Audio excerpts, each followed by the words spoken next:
Hello everyone, welcome to Global Government News. Today is Monday, February 28th, 2011. I'm Dargo. This is part 3 of this news bulletin for today. You can check out my website at www.ggnonline.com. That's ggnonline.com. And we're going to start off with this individual in Pakistan. American CIA contractor appears in Pakistani court. An American CIA employee accused of murdering 2 Pakistanis appeared handcuffed in a Pakistani court on Friday, where he refused to sign a charge sheet after claiming diplomatic immunity. So we're going to move on. CIA spy Davis was giving nuclear bomb material to Al-Qaeda, says report. And it says double murder accused U.S. official Raymond Davis has been found in possession of top secret CIA documents which point him or the feared American Task Force 373 operating in the region, providing Al-Qaeda terrorists with nuclear fissile material and biological agents, according to a report. It says here, CIA contractor who shot 2 Pakistanis tells Pakistani judge to shove it. Raymond Davis, the former Special Forces operative and current CIA contractor who stands accused for, quote, murdering 2 Pakistanis in Lahore, was arraigned today on those charges. He appeared before a Pakistani judge and refused to sign an affidavit outlining the charges against him, saying he had full diplomatic immunity against killing people. So, man, it must be nice. CIA mulls targeting Pakistani diplomats abroad. So this is tit for tat, right? This is what I think that's what they say. Even suffering irreparable loss after blowing up of Raymond Davis's cover in Lahore, the American premier intelligence apparatus is contemplating a tit for tat trapping or targeting of Pakistani counterparts serving as diplomats abroad. And you remember in, I believe it was Afghanistan, there was a CIA base that was attacked and killed, I think it was 6 CIA operatives, around that number. And it was an individual who they said that they could trust, and then it blew it up. Now, I don't know whether it was a false flag, whether they knew someone at the way top knew that that was going to happen, because what happened afterwards, well, the CIA promised revenge killings, and they did so, and the killings escalated and increased like tenfold just within days. So it was a mission accomplished in that regards. 9 dead in Pakistan, hit on NATO tankers. At least 9 people have been killed in Pakistan's northwest city of Peshawar as gunmen destroyed 16 NATO tankers. Again, they're not paying off the Taliban. You got to pay them, guys, man. You got to get those checks in before the 1st, otherwise they're going to bomb you, man. Just got to follow what the U.S. does. Massive anti-U.S. rally held in Pakistan. More people in Pakistan are joining protests against a CIA contractor charged with the murder of 2 Pakistanis in the eastern city of Lahore. Keep moving on here. Protesters in Oman set up supermarket blaze. Then we have Middle East revolts threaten U.S. military bases. China-Kazakhstan high-speed railway contracts sealed. So when the war goes into the Central Asia, China's going to have a very efficient way of sending all the supplies and troops to Kazakhstan so they can resupply, right? That's probably where World War III will take place. That's kind of, I have a gut feeling, and that's kind of what I'm predicting. There's going to be a big conflict in Central Asia, and Kazakhstan and Kyrgyzstan and all them countries are going to be dragged into it. It says here, China, Pakistan to consolidate friendship, deepen co-op, and then here we go. Afghan clerics slam planned U.S. bases. So we got Middle East revolts threaten U.S. military bases, then Afghan clerics slam planned U.S. bases. It says the clerics have voiced opposition to U.S. plans to build military bases in the country, warning against enemy plots to destabilize Afghanistan and create divisions. Quote, the sworn enemies of Islam are after dividing Muslims, and they spare no efforts to achieve this goal, warned Farouk Hosseini in the Friday sermon in the city of Harar. Quote, recently there have been discussions about building military bases by foreign forces in Afghanistan, he said, saying that the plans have provoked anger among the people of the country and added to insult and injury of many families affected by foreign forces, blind attacks, talking about CIA drones killing civilians. Russia warns a U.S. against Afghan bases. Russia has warned against the U.S. against setting up permanent bases in Afghanistan. Scores of Afghan civilians were killed. This is from the 26th. This is from the 24th. U.S.-led attack kills 5 Afghan civilians. Then we have probe. U.S. killed 65 Afghan civilians.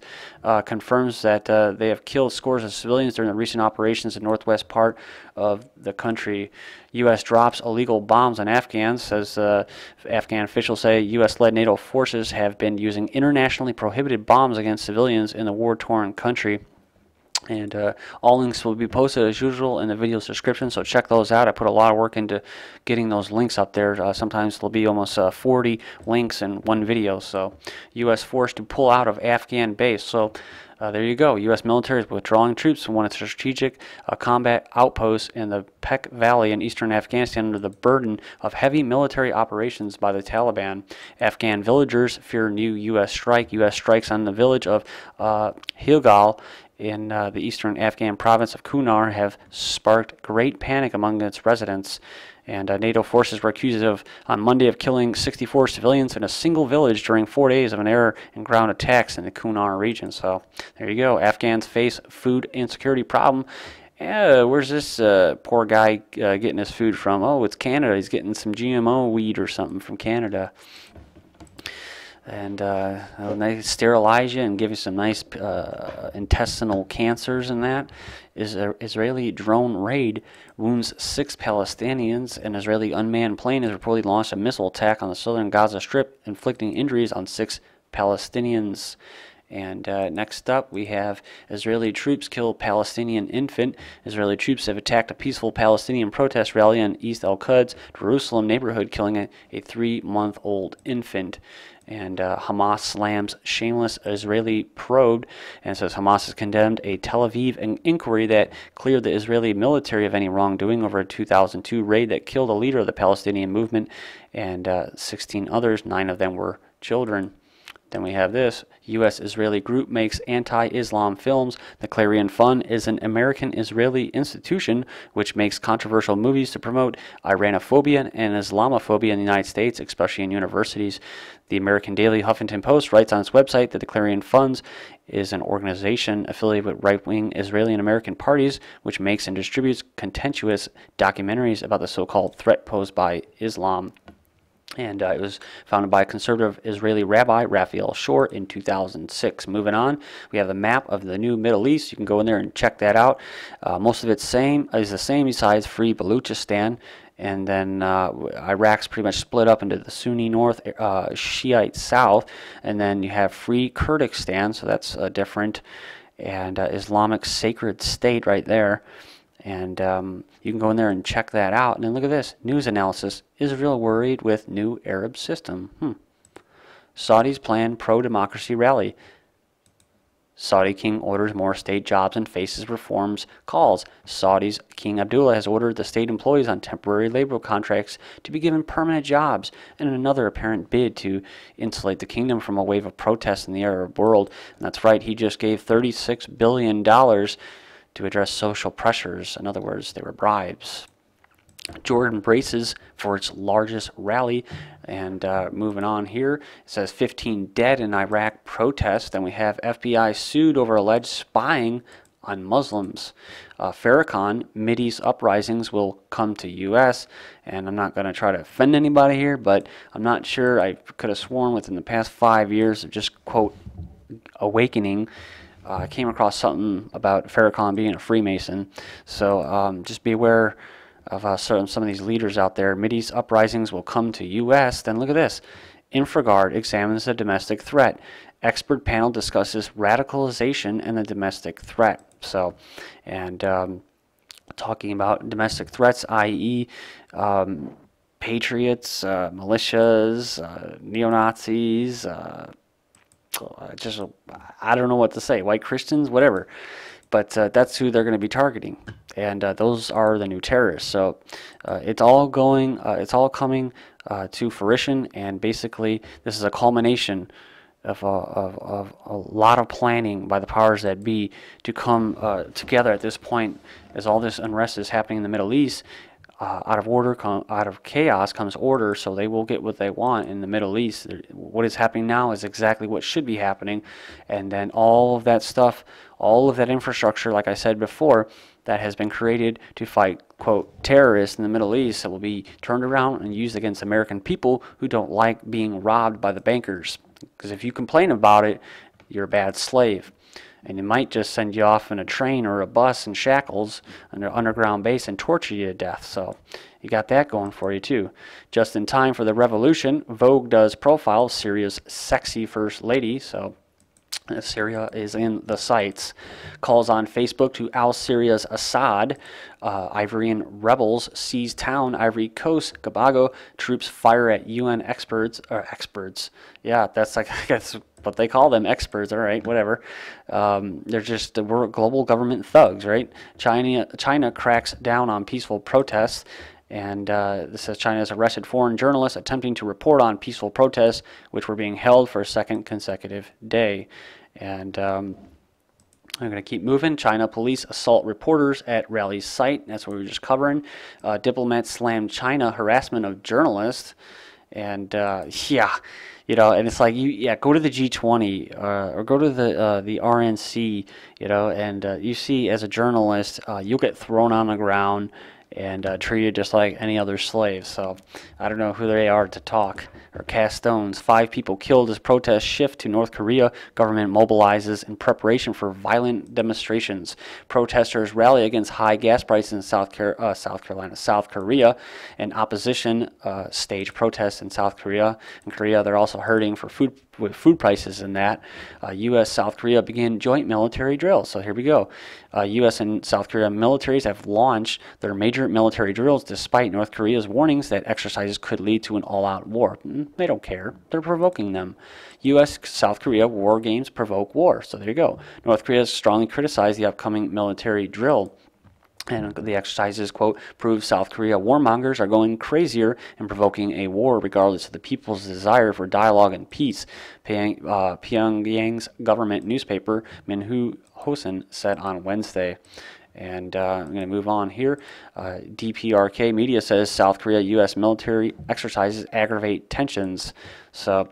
And then we had North Korea threaten South over helium balloons. And get this, guys. North Korea threatened on Sunday to fire on the South in retaliation for leaflets. Look at this.